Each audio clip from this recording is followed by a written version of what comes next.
Hello, everyone, and welcome to our anticipated releases of the month of May 2019. My name is Mike. I'm Nick. And I'm Travis. And we have a very interesting month, to say the least. There's not a lot, and we're probably going to make this one a little bit quicker than normal, just because there's not a lot of, absolutely amazing games coming out this month. Doesn't mean they're bad. It just means there's a lack of, blockbuster releases coming out. A lot of remastered games for the Switch that I'll be talking about in a little bit. But as far as new intense games, there's not a whole lot. There is a couple though, and we'll get to those in a second. Before we dive into that, does anyone want to start with their game? I'll just go, because this one I'm not overly excited about. It caught my eye a little while back, and I'm just gonna get to the point. No introduction really necessary. It's Team Sonic Racing, and the reason I'm talking about this game is kind of odd, because I know we were thinking Sonic in a car didn't really do well, but Sega All-Stars Racing Transformed, whatever it's called, was actually a really solid game. It brought back a lot of the stuff that we loved, and certain call-outs to stages and say Sonic Heroes with the first couple stages, Ocean Palace, I believe. There was a lot of cool callbacks into and blending them into the regular Sega series that made that game really fun. This one kind of seems a little different to me, because this one seems to be more just Sonic characters in cars. But the fact that Sega and All-Stars that game did well actually gives me a little more faith in this game. It seems to have the normal kart racing mechanics, or I guess just racing mechanics, where you seems to get drift boost and whatnot. There's a rivalry between Sonic and Shadow, blah blah whatever. The thing that I'm gonna mention is that I got hyped about in the trailer is, you know what, Crush 40 is back, and that sends my teenage angst through the roof. So some live and learn, some open your heart. That's what I'm gonna mention is the return of Crush 40. But the main thing that is core gameplay wise is just it's Sonic in a car. The only reason I have faith of it is because of former games doing well. Otherwise, I'm just kind of interested to see how it's gonna do. There's not much in my mind to mention about this game and about I'm so hyped. Nah, I'm just interested to see how it's gonna do. Mm-hmm. That sounds fair. I'm curious because I feel like it was so hyped at one point by Sega. I remember when they did the announcement for it, they were like, oh, this is an awesome new Sonic game coming out, and then it was this one. Yeah. So I'm curious, too, if it's going to be, the best Sonic racing game we've ever seen, because they're kind of hyping it up like it's going to be something special. So we'll see how it turns out. I'm hoping so. It looks really cool. The visual aesthetics look great. That's all I'm going to say. Yeah. Okay, so I'll do mine seconds. I did think of a second one that I wanted to do because I was looking down the list and there's one that really stood out to me. That's Everyone's Golf VR. Only because I was playing Golf Story not too long ago. Great game. And great game. It is an amazing game. And there's that room where you have the simulation with that nerd guy. Yes. And you're just simulating with golf. And I know that's a real thing people do. The virtual reality thing with golf seems like it's going to be that times 2, which I think is going to be super cool, where you can literally put on a helmet and look like you're on the golf course, which I think could be a lot of fun, because that's a great game for VR, I'd say, because you're not going to get dizzy just standing there swinging at a ball. Yeah. The only issue is the controls. The controls for the game didn't look all that perfect. I watched the guy playing it, and he swung 10 times perfectly straight, and it looked like it was kind of deviating off to the side. And I know the game was beta, but that could be annoying in a golf game if it can't accurately measure your swing, because golf is a game about accuracy and making sure your swing is on par. So hopefully they get that figured out, unless the guy was just being stupid. I don't know. But if it does work out, I think that would be a fun VR game to get for the PlayStation VR, because golf is a good setting for that, and I don't think there's any golf virtual reality games out there. And as weird as it sounds to say that golf would make a good virtual reality game, I think it would be cool to feel like you're at a golf resort. I feel like that could be a very relaxing experience in virtual reality. So I'm looking forward to that one, and hopefully it turns out good. You're bringing me back with those Golf Story simulations. Those were hysterical. I know. For those of you who don't know, Golf Story was fantastic. A fantastic indie golfing RPG. Sounds crazy. Oh man, it was so fun. Completed the entire game. I had to get everything. It was too good. And it's a very, very short game, by the way. Sorry. Just to plug Golf Story, it's a great game. It is, for sure. But yeah, that's all I have for that game. So if you like VR and golf, it might be a good one to check out. Okay. So I'll talk about my game. My game's an actual brand new game, no remaster or anything, and it's going to be Rage 2. I played a bit of Rage 1 on the Xbox 360, I believe I had it on, and I finally gave up when I had a really bad save point rare I was about to get sniped in the head. So whenever I log on, I just immediately get sniped in the head and get pissed off. So I've never touched that game again. But Rage 2 is a completely new environment. The first one took place in like a desert wasteland, and now you're in the middle of a jungle.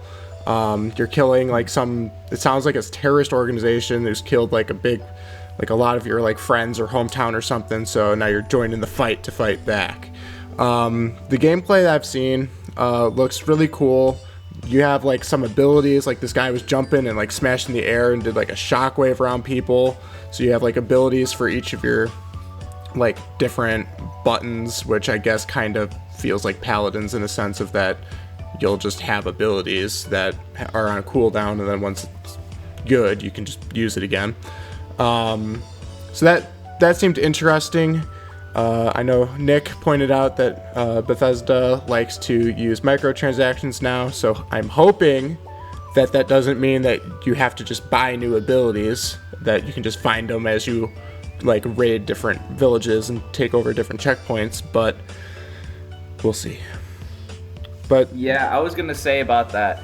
The issue that I'm having is I'm sure nobody's blind to the fact that Fallout 76 didn't do well. It was a broken, buggy game, whatever. What? And yeah, I know. Mike is so shocked about that. No, the issue that I'm having with that, it seems like Bethesda has kind of done a 180 in terms of having good PR, really. So right now Bethesda's on thin ice in terms of trying to get out a good game that actually has good reception, really. So I would say Rage 2 is a good start with that. It seems to have a lot of positive momentum going into it. It's like an open world shooter kind of game. So in terms of hitting the right notes nowadays, it is. But yes, the one thing they're going to be watching really closely is the fact that Elder Scrolls Blades came out, and they said it was going to be an authentic authentic Elder Scrolls experience, which was a load of crap, basically. And they're really just diving into all of these monetization options that really destroy like the design of a game design of like game series that we've really liked growing up throughout the years. And I'm hoping Rage doesn't fall into that trap as well, because we saw Fallout kind of go that way, and Elder Scrolls seems to be heading that way as well. So hopefully Bethesda gets some things right and gets some really positive PR, because they desperately need it right now. You know what? I was just thinking now that you brought that up, on a little side note. Yeah. There are two game companies like 7 months ago that had incredible PR and were loved by fans, and that was Telltale and Bethesda. Yep. 7 months later, look what happened to both of those companies. Complete 180. One is gone and is totally disrespected now, and one of them, like, people are completely shaming right now. It's crazy how quickly people can turn on a company when you start doing bad practices. Yeah. I think that's pretty special. And hopefully they're getting what they wanted out of it, because if they're getting a lot of these negative publicity, they got to be finding their money some way. So I'm hoping Bethesda pulls 180, because they can do it. They definitely can. I'm hoping, since Fallout 76 was a multiplayer game and Rage 2 is a single-player experience, that it will be better. I think Fallout 76's issue was the online aspect of it. I think Bethesda thought they could pull the rug under people by saying, well, it's online, so we're just adding the currency, because every online game has stuff like that. Whereas Rage 2 has less of a reason because it's a single-player experience. So loot boxes don't really work in single-player games, though Shadow of War did try their best at that, and that was sad. But hopefully, Bethesda understands. If they limit that to their online games, it doesn't bother me as much. It's just if it starts to seep into their single-player games, it would bother me. So I guess this will tell us, if Bethesda moving forward is going to treat their single-player games like this as well. Yeah, this is a very telling game, like Telltale. But no, this is a very this game will speak volumes about where Bethesda is going and how I'm sure they're going to be perceived by just gamers in general. So this is a big game for them, and we're hoping they do the right thing. But again, I don't have any hopes coming into it. Yeah. Okay, so I think pretty much everyone came in with one. I did want to mention a couple of things real quick. So this is kind of like my second game, I guess, but it's not really a game. It's more just kind of talking about something that I like. And that's Resident Evil coming to the Nintendo Switch. Two of my favorite franchises, man, came to the Switch in the past couple months. Final Fantasy games came last month. Resident Evil's coming this month. It's not every game, but it's Resident Evil 1, Resident Evil 0, and Resident Evil 4. So I would argue the most important games besides Resident Evil 2. But obviously 2 is not going to come because that was a very recent release, and I think I hate saying it, but I think it might be too much for the Nintendo Switch to handle, judging by the way it looked and the way it was conducted, whereas the other ones aren't. So that would be my explanation for why. But all three are great games. I think Resident Evil 1 and Resident Evil 4 are definitely great games if you want to get into the Resident Evil franchise. 0, not so much. 0 is a game you should play after Resident Evil 1. But if you're a Nintendo Switch owner and you haven't been able to play these games because you're a Nintendo person only, I would recommend starting with Resident Evil 1. But if you want to get into the more action-packed stuff, 4 is a great one as well. They're all legendary titles. You hear me, I was boasting all about it during the bracket series about how incredible of a franchise it is. And you know, I don't think anyone would deny that, horror fan or not, that this game has a legacy. So it's cool to see it reaching the Nintendo Switch so I can play it on the go. I can play Resident Evil on an airplane now. I mean, that sounds awesome. I don't think you'll get us scared up there, though. Probably. Yeah, if I start screaming on the airplane, I don't know how people will feel about that. That's a good thing to picture. You know. Mike just screaming. Yeah, right. There'd be no changes with anyway, me, you know. Airplanes are scary. Yeah. And one of the games has a giant airplane crash in it. So that's 2, so I guess that won't matter. Spoilers! But still. Well, it's not a spoiler. Does that happen like in the very beginning of the movie? I thought I was going to escape on that plane. And it's totally unimportant to the plot of the game anyway. It's just kind of there for effects. Yeah, just like the show Lost, nothing matters. Yeah, very true. Sorry. So that's the Resident Evil stuff. The last one I wanted to talk about too is Assassin's Creed 3 coming to the Nintendo Switch. Why this Travis one? knows. I was going to say Travis can probably speak to this as well. Assassin's Creed 3, not a very great Assassin's Creed game. Probably the one I would be least excited about. It's either that or the very first one. Right, and so I was trying to think about it, and this is a remastered version, so a part of me wonders if maybe they tried to fix this game, and then that's the reason they're trying to push it out, because I think every Assassin's Creed game, one or another, is loved, except for this one. Mm-hmm. So to push this one to the Nintendo Switch seemed odd. So a part of me thinks, oh, maybe they try to fix it up, because I know a big part of it was the controls. Trying to climb up trees and navigate snow and all that was awful in this game. Mm-hmm. And I'm not sure about you, but whenever I had to ride a horse, it would get stuck on a rock and would refuse to jump down. And then, like, the person I'm chasing got away, and I'm like, this is stupid. Well, that's what I was going to say. This was the last Assassin's Creed game that really had problems with horse riding and, like, traveling. And also climbing up buildings was annoying with the way their buttons were set up. Unity is the game that really fixed that. So I'm curious. I wonder if they went back and tried to fix all of that, and then that's why they're pushing this game out to show, hey, Assassin's Creed 3, story-wise, is a great game. We just want you to see that now by improving the gameplay. So, yeah, it was a cool campaign, story-wise. It was. Being in the Revolutionary War, it was cool. Yeah, so I'm hoping that, they made the necessary fixes to it. But we'll see. It's already out on Xbox. I just haven't got around to playing it yet because it came free with another game that I bought. But I might pick it up on Switch when it goes on sale just to see if they did make the improvements to it, because I do like the game. I'm sad it just didn't come out control-wise. Yeah. So I'm hoping that that's what they chose to fix. Wasn't Black Flag... I was wondering, wasn't Black Flag for Wii U?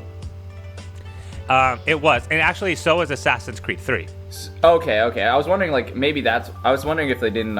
if they were trying to skip the trend of not bringing Wii U games to Switch there. If they're just like, oh, no, we brought a new one. But the fact it's Assassin's Creed 3 ignores my point. So, never mind. Yeah. I think it was after Black Flag that they stopped coming to Nintendo consoles. That makes sense. Yeah. So, yeah, it really is weird. Like, I don't know why this was the one they chose. But it's not just for Nintendo. I mean, this is the one they've been remastering for all the consoles. So, all right, Ubisoft, you're thinking of something. I don't know what it is, but you're thinking of something. Yeah. We'll see, I guess, when it comes out. See how it is. But yeah, as far as Nintendo Switch ports go, I think that's all I have. Does anyone have anything else? Not really. I'm not really too crazy about this month. I mean, I know there's a couple of spring releases that got pushed back to summer, so hear me talking about them then, but June is going to be fun, though. June's going to be fun. Yeah. It will be. All right, so thanks everybody for watching. As always, if there's any games coming out that we didn't talk about that you're excited for, I think the biggest thing for that is usually indie games that we don't hear about as much. You can always let us know in the comments below. We're always looking for new games to play. Or if any of the ones that we said seem to excite you, always let us know as well. Yeah, thanks everybody for watching, and we'll see you around. Bye. Bye.